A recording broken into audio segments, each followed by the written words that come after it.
మన Hyderabad base company ఒకటి ఐపీఓలోకి రాబోతుందట. And ఈ కంపెనీ ప్రమోటర్స్ కూడా అందరూ తెలుగు వాళ్ళే అట. వీళ్ళ బిజినెస్ మోడల్ కూడా చాలా బాగుంటుందని విన్నాను. సో లిస్టింగ్స్ కూడా గట్టిగా వచ్చే ఛాన్సెస్ ఉన్నాయి. సో అందుకే చెప్పారా, ఈ ఐపీఓలో అప్లై చెయ్యాలా వద్దా? ప్రాంతీయ అభిమానం ఉండడం మంచిదే. అయితే దానితో పాటు బిజినెస్ మోడల్ బాగుంది, లిస్టింగ్ గేమ్స్ బాగున్నాయని చూసి అడుగుతున్నావు కాబట్టి అనాలిసిస్ స్టార్ట్ చేద్దాంరా. ఎస్, కంపెనీ పేరు స్టాండర్డ్ గ్లాస్ లైనింగ్ టెక్నాలజీస్. మన తెలంగాణ సంగారెడ్డి డిస్ట్రిక్ట్లో దీని మ్యానుఫ్యాక్చరింగ్ యూనిట్ ఉన్నది. అండ్ టాప్ మేనేజ్మెంట్లో మన తెలుగువారే ఎక్కువ మంది ఉన్నారు ఇక్కడ చూడు కావాలంటే. రైట్, ఈ కంపెనీ ఎండి అనడం ఏంటంటే pharma, speciality chemicals, agro chemicals, food and బెవరేజెస్లో వాడే ఎక్విప్మెంట్కి వీళ్ళు సూపర్ మార్కెట్ లాంటి వాళ్ళు అంట. అంటే అన్ని రకాల ఎక్విప్మెంట్స్ వీళ్ళ దగ్గర దొరుకుతున్నాయి అని సెటారిటికల్గా చెప్తున్నారు అనమాట వీళ్ళు. సరే, అనాలిసిస్ స్టార్ట్ చేద్దాంలే, కానీ ఫస్ట్ ఏం తెలుసుకుందాం అనుకుంటున్నావు చెప్పు. అసలు వీళ్ళు ఏం బిజినెస్ చేస్తున్నారు, అసలు ఈ కంపెనీ బిజినెస్ మోడల్ ఏంటి చెప్పురా.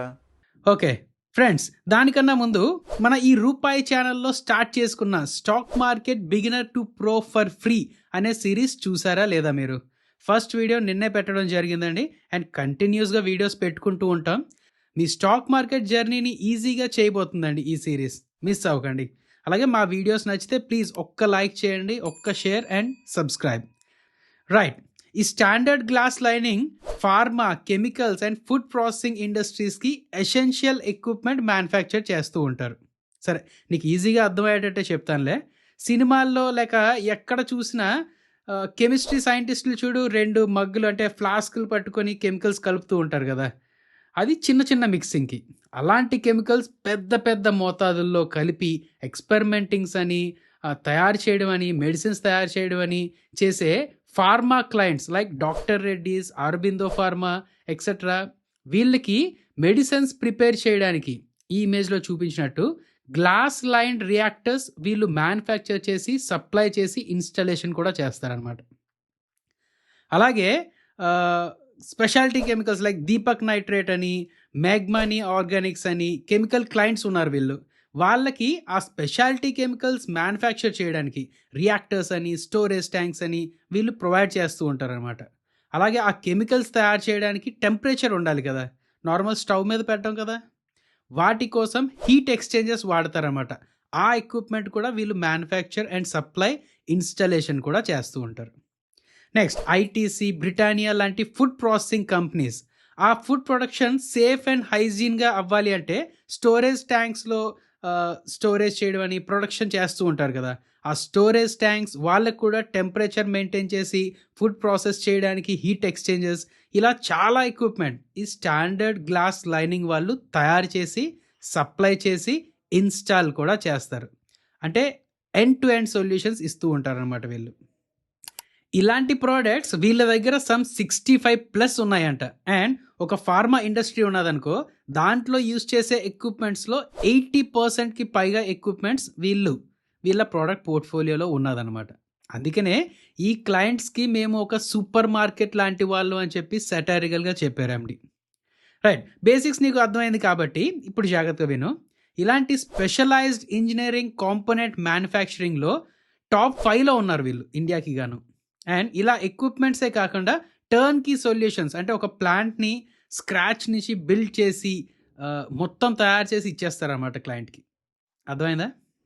అబ్బా, వీళ్ళు చాలా సెగ్మెంట్స్లో ఉన్నారా. కాకపోతే ఈ అన్ని సెగ్మెంట్స్లో మేజర్ రెవెన్యూ వీళ్ళకి ఎక్కడి నుంచి వస్తుంది? అది తెలుసుకోవడం ఇంపార్టెంట్. ఎందుకంటే రెవెన్యూస్ ఎందులో నుంచి ఎక్కువ వస్తుందో చూసుకుంటే అందులో బూమ్ వస్తే వీళ్ళకి ప్లస్, అందులో లైక్ ఆ సెక్టర్ ఫాలో అవుతుంటే వీళ్ళకి మైనస్ అనేది అర్థమవుతుంటుంది. కరెక్ట్, నువ్వు అడిగింది కరెక్టే.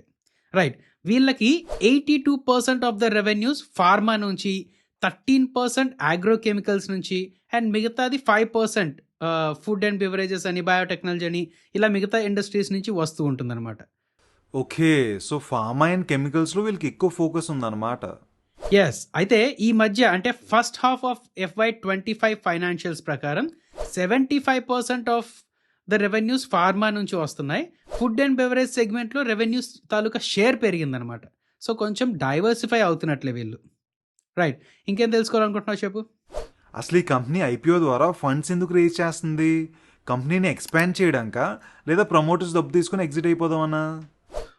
బేసిక్ డీటెయిల్స్ చెప్పుకోవడం మర్చిపోయాం కదా! సరే, ఈ ఐపీఓ జనవరి 6 నుంచి జనవరి 8 వరకు ఓపెన్‌లో ఉంటుంది. Price band ₹133-140 per share.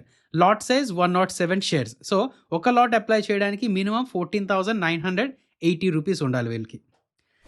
ఇక్కడ మిగతా details.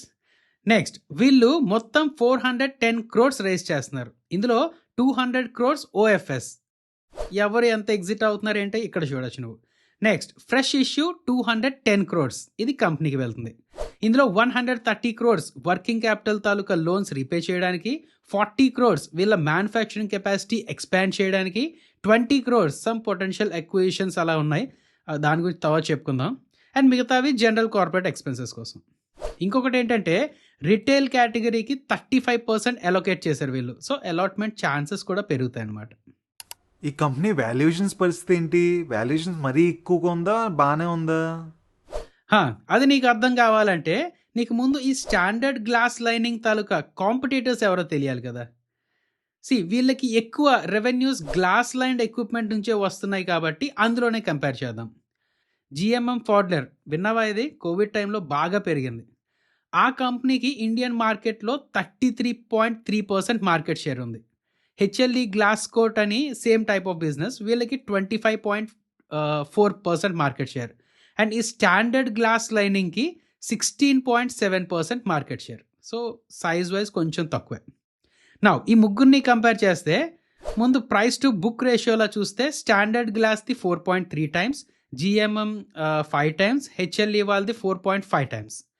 PE ratio upper band ప్రకారం చూస్తే స్టాండర్డ్ గ్లాస్ వాళ్ళది 48 టైమ్స్, జిఎంఎం ఫాడ్లర్ది 50 టైమ్స్, హెచ్ఎల్ఈ గ్లాస్ కోడ్ది 45 టైమ్స్. ఇంకా మిగతా కంపారిజన్ ఇక్కడ చూడొచ్చు నువ్వు. వాల్యుయేషన్స్ వైజ్ ఎక్కువ వాల్యుయేషన్స్ అడుగుతున్నారు వీళ్ళు. వాల్యుయేషన్స్ కంఫర్ట్ ఎక్కువ లేదనమాట. సో లిస్టింగ్ వరకు ఓకే. దాని తర్వాత ఏంటంటే ఫ్యూచర్లో వీళ్ళ తాలూకా గ్రోత్ కూడా ఎక్కువ ఉంటూ ఉంటేనే, రెవెన్యూస్ అని ప్రాఫిట్స్ అని దాని తాలూకా గ్రోత్ ఎక్కువ ఉంటూ ఉంటేనే ఈ వాల్యుయేషన్స్ సస్టైన్ అవుతాయి, లేదంటే కొంచెం ప్రాబ్లమే. ఓకే, మరి వీళ్ళు ప్రెసెంట్ గ్రోత్ ఎలాగుంది? అసలు ఫైనాన్షియల్స్ ఎలాగున్నాయి? Recent data like FY24 data చూస్తే 9.3% అలా గ్రోత్ చూపించారు రెవెన్యూస్లో. నెట్ ప్రాఫిట్ కూడా సమ్ 10% అలా ఉంది. ROE 15% దగ్గరలో ఉన్నాయి. నౌ జస్ట్ 1 ఇయర్ కాకుండా లాస్ట్ 3 ఇయర్స్ తాలూకా యావరేజ్ చూస్తే ROCE 41 and 37 respectively, which is high. Revenues and profits కూడా 50% అలా పెరిగాయి ఆన్ అన్ యావరేజ్. సో అదే అంటున్నాను రా, గ్రోత్ ఇక్కడ వరకు బాగా చూపించారు అండ్ సో అందుకనే వాల్యుయేషన్స్ ఎక్కువ అడుగుతున్నారు. అదే గ్రోత్ మెయింటైన్ చేయాలన్నమాట ఫ్యూచర్లో. అర్థమైందిరా. అయితే ఒకసారి వీళ్ళు స్ట్రెంగ్త్ అండ్ వీక్నెసెస్ కూడా చెప్పారా? అది చూద్దాం. సో ఏంటి ఫ్రెండ్స్, అర్థమవుతుందా లేదా మీకు చెప్తుంది? బోరింగ్ ఎక్స్ప్లెనేషన్లా కాకుండా స్టోరీ టెల్లింగ్లా ప్రతి వీడియో చేస్తూ ఉన్నాం. అండ్ ప్రతి వీడియోలో డిఫరెంట్గా ఎక్స్ప్లెనేషన్స్ మార్చుకుంటూ వస్తున్నాం. బట్ కాన్సెప్ట్ మాత్రం సేమే. కాన్సెప్ట్ నుంచి డీవియేట్ అవ్వకుండా, సోది ఎక్కువ చెప్పకుండా, ఆ కాన్సెప్ట్నే మీకు రకరకాలుగా చెప్తే మీరు బాగా అర్థం చేసుకుంటారు అండ్ మీ అంతటా మీరు కూడా అనాలిసిస్ ఎలా చేయాలో నేర్చుకుంటారనే మా ప్రయత్నం అండి. అర్థమైంది కదా? సో మా ఎఫర్ట్స్ మీకు నచ్చితే ప్లీజ్ ఒక్క లైక్ చేయండి, సబ్స్క్రైబ్ చేయండి. అండ్ అలాగే మన stock market beginner to pro for free series ఉంది కదా, అది మాత్రం చూడడం మర్చిపోకండి. మీ తాలూకా ఇంట్రాక్షన్ బట్టి నెంబర్ ఆఫ్ వీడియోస్ ఎన్ని చేయాలి అండ్ వీక్ ఎన్ని వీడియోస్ పెట్టాలి, ఇలాంటివన్నీ ప్లాన్ చేసుకుంటూ ఉంటాం మేము. రైట్, ఫస్ట్ ముందు మనం కాంపిటీటర్స్ అని వీళ్ళని చెప్పుకున్నాం కదా. ఇందులో జిఎంఎం ఫాడ్లర్ ఎక్కువగా ఇంటర్నేషనల్ క్లయింట్స్తోనే డీల్ చేస్తుంది అనమాట. సో వాళ్ళకి సంబంధం లేదు. అలాగే HLE glass coat premium and customise product side ఉంటుందన్నమాట. ఈ స్టాండర్డ్ గ్లాస్ లైనింగ్కి డొమెస్టిక్ ప్రెజెన్స్ ఎక్కువ ఉన్నది. చండీగఢ్ లోకల్ అని చెప్పి ఇండియాలో ఉన్న క్లయింట్స్ దగ్గర వీళ్ళకి మంచి పేరే ఉంది. లైక్ ఏదో ఒక ఎక్విప్మెంట్ కోసం వీళ్ళ దగ్గర ఒక ఎక్విప్మెంట్ కొని ఇంకా అక్కడి నుంచి వీళ్ళ దగ్గర బోల్డ్ ప్రోడక్ట్స్ ఉన్నాయి కదా. సో మిగతా సొల్యూషన్స్ కూడా వీళ్ళకే అప్పు చెప్పే క్లయింట్స్ కూడా ఎక్కువ మంది ఉన్నారని వీళ్ళే అంటున్నారు అనమాట. క్లయింట్స్ లిస్ట్ కూడా చూసావు కదా, పెద్దవాళ్ళే అందరూ. ఒకలా చెప్పాలి అంటే strong client base and repeat orders వస్తున్నాయి అనమాట వీళ్ళకి. నెక్స్ట్ 65+ వెరైటీ ఆఫ్ ప్రోడక్ట్స్ ఉన్నాయి వీళ్ళకి and 80% of the client needs వీళ్ళు ఫుల్ఫిల్ చేస్తున్నారు కాబట్టి ఇది ఒక గుడ్ అడ్వాంటేజ్ వీళ్ళకి. అర్థమైందా? కొత్త కొత్త క్లయింట్స్‌ని పట్టడానికి అండ్ ఒక క్లయింట్ దగ్గర కూర్చొని రిపీట్ ఆర్డర్స్ సంపాదించడానికి ఇదొక మంచి అవకాశం. నెక్స్ట్ వీళ్ళు రీసెంట్‌గా ఎక్స్‌పోర్ట్స్ వైపు కూడా ఎక్స్‌పాండ్ అవుతున్నారనమాట. జపనీస్ కంపెనీతో టై అప్ చేసుకొని ఎక్స్‌పాండ్ అవుతున్నారు. అక్కడి నుంచి రాయల్టీస్ కూడా వీళ్ళకొస్తూ ఉంటాయి. సంవత్సరంలోనే జస్ట్ 0.5% ఎక్స్‌పోర్ట్స్ నుంచి సంవత్సరంలోనే 12-15% ఆఫ్ ద రెవెన్యూస్ ఎక్స్‌పోర్ట్స్ నుంచి తీసుకొస్తున్నారు వీళ్ళు. నెక్స్ట్ వీళ్ళు కొన్ని అప్పులు తీర్చేస్తున్నారనమాట ఈ ఐపీఓ నుంచి రైజ్ చేసిన డబ్బులతో. సో పోస్ట్ ఐపీఓ వీళ్ళ డెట్ టు ఈక్విటీ రేషియో 0.32% మాత్రమే, which is a good condition. Next ఈ గ్లాస్ లైన్ ఎక్విప్మెంట్ తాలూకా మార్కెట్ ఇండియాలో 10.1% సిఏజిఆర్తో గ్రో అవ్వచ్చు అని అంటున్నారు అనమాట ఇంకొక నెక్స్ట్ 5 years వరకు. సో రెవెన్యూ విజిబిలిటీ కూడా బాగానే ఉన్నది అనుకోవచ్చు. నెక్స్ట్ వీక్నెస్ ఆర్ మైనస్లో చూడాలి అంటే ఇప్పటి వరకు ఎక్కువ 82% ఫార్మా నుంచే రెవెన్యూస్ వస్తున్నాయి కాబట్టి రెవెన్యూ కాన్సన్ట్రేషన్ ఎక్కువ ఉందని చెప్పాలి. సో ఫార్మా దెబ్బతింటే వీళ్ళకి కొంత నెగిటివిటీ రావచ్చు అనమాట. అయితే ఇందాక చెప్పుకున్నట్టు కొంచెం డైవర్సిఫై అవుతున్నారు, ఫుడ్ బిజినెస్ వైపు ఎక్కువ తీసుకుంటున్నారు. సో ఇలాంటివి చేస్తున్నారులే వీళ్ళు. నెక్స్ట్ ఇందాక పీర్ కంపారిజన్ చేసుకున్నావు కదా, అందులో నువ్వు చూసే ఉంటావు సైజ్ వైజ్ చూస్తే వీళ్ళు చిన్నోళ్ళే. సో బిగ్ ప్లేయర్స్ ఏవైనా కార్టెల్లా ఫార్మ్ అయ్యి చిన్న చిన్న ప్లేయర్స్ని ఎలిమినేట్ చేసుకుంటూ వెళ్తే వీళ్ళకి చిన్న నెగిటివ్ అవ్వచ్చు. బట్ అలాంటిది అవ్వకపోవచ్చు, మ్యాక్సిమం అవ్వకపోవచ్చులే. ఓకే, అర్థమైంది. అయితే ఫైనల్ వర్డిక్ట్ చెప్పారా? అసలు ఐపీఓలో అప్లై చెయ్యాలా వద్దా? చేస్తే లాంగ్ టర్మ్కి ఇన్వెస్ట్ చేయొచ్చా చేయకూడదా?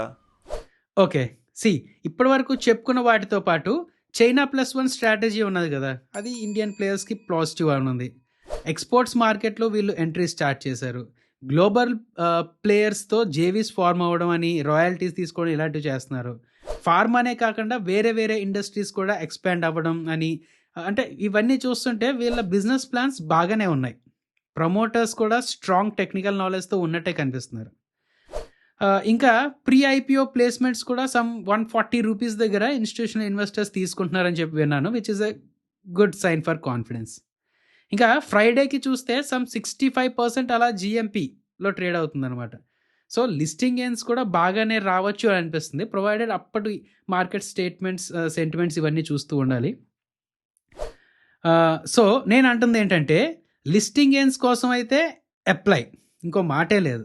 అయితే వాల్యుయేషన్ వైజ్ వీళ్ళు లిస్టింగ్కి ఫుల్లీ ప్రైజ్డ్ అయిపోతారు అన్నమాట ఇండస్ట్రీ యావరేజ్తో పోల్చుకుంటే. అంటే లిస్టింగ్ అయిన తర్వాత, ఆ లిస్టింగ్ గెయిన్స్తో లిస్ట్ అయిన తర్వాత ఇండస్ట్రీ యావరేజ్తో ఇంకా ఎక్కువ వాల్యుయేషన్స్లో ట్రేడ్ అవుతున్నట్టు వాళ్ళు.